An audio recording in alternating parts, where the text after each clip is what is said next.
High friends अंदर की welcome to our channel smiling Keerthi ఈరోజైతే నేను కోడిగుడ్డుతో ఉల్లిపాయల కోడిగుడ్డు కాచిన కర్రీ అయితే చేసి చూపించబోతున్నాను। చూసేయండి, చాలా సింపుల్ ప్రాసెస్ అన్నమాట। ఇప్పుడు ఒకేలా కాకుండా ఇలా కొత్తగా ఇట్లా ట్రై చేయండి।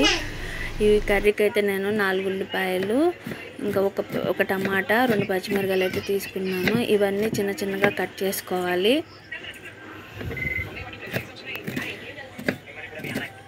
చిన్నగా కట్ చేసుకో చిన్న పీసెస్ గా కట్ చేసుకోవాలి కర్రీకి।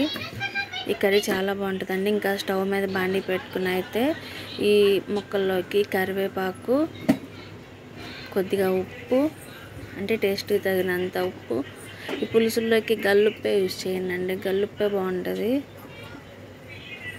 ఇంకా కొద్దిగా పసుపు, కారం ఇవన్నీ వేసి కలుపుకోవాలండి।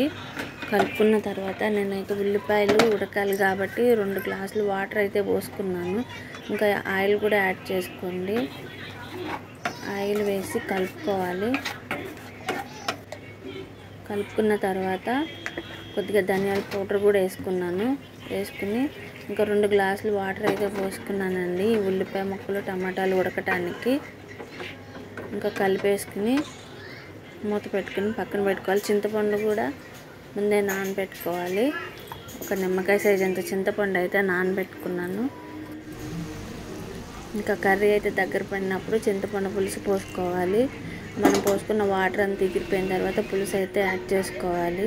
పులుసు పోసుకున్న తర్వాత ఒక 5 మినిట్స్ అట్లా ఉడికించుకోవాలి హై ఫ్లేమ్లో।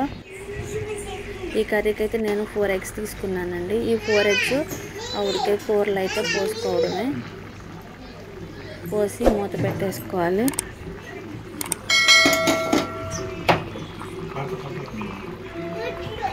చాలా బాగుంటుందండి ఈ కర్రీ అయితే, ఒకసారి ట్రై చేయండి। ఎప్పుడు ఒకేలా తినలేం కాబట్టి ఎగ్స్తో ఇట్లా డిఫరెంట్గా చేసుకోవచ్చు అన్నమాట, చాలా బాగుంటుంది।